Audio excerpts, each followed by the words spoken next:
Hello à tous, j'espère que vous allez bien. Je suis tellement heureuse de redire cette phrase. Je pensais jamais la redire, je pensais vraiment que l'aventure YouTube c'était terminé. Mais au final, je me rends compte que ça me manque beaucoup et que j'ai toujours autant envie de parler de plein de choses. Je vous avoue que c'est plus exactement les séries et les films, même si j'en regarde toujours, c'est les livres maintenant. Je suis vraiment une fana de romance.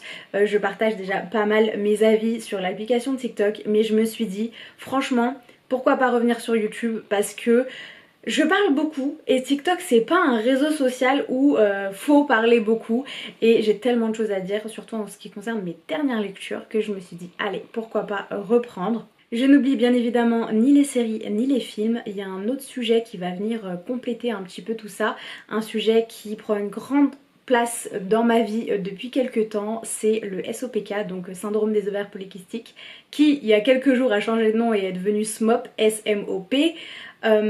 C'est une maladie que je combats depuis quelques années. J'ai mis énormément de temps à être diagnostiquée et je pense qu'aujourd'hui je peux quand même donner pas mal de conseils. Alors je suis pas médecin mais comme je dis ça fait 3-4 ans que j'ai été diagnostiquée même et je suis passée par tout.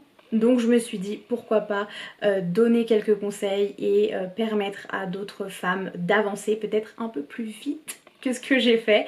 Donc voilà, ça fait peut-être un peu beaucoup d'informations d'un coup, mais en gros on garde tout ce qui est séries, films, revues, on rajoute bien évidemment ma passion du moment depuis d'ailleurs quelques années qui est les livres et on va parler un peu plus santé, lifestyle, surtout en ce qui concerne mon SOPK. N'hésitez pas à me poser quelques questions si vous en avez, je serais vraiment ravie de faire une FAQ comme à l'époque et je pense qu'on a un peu de temps à rattraper.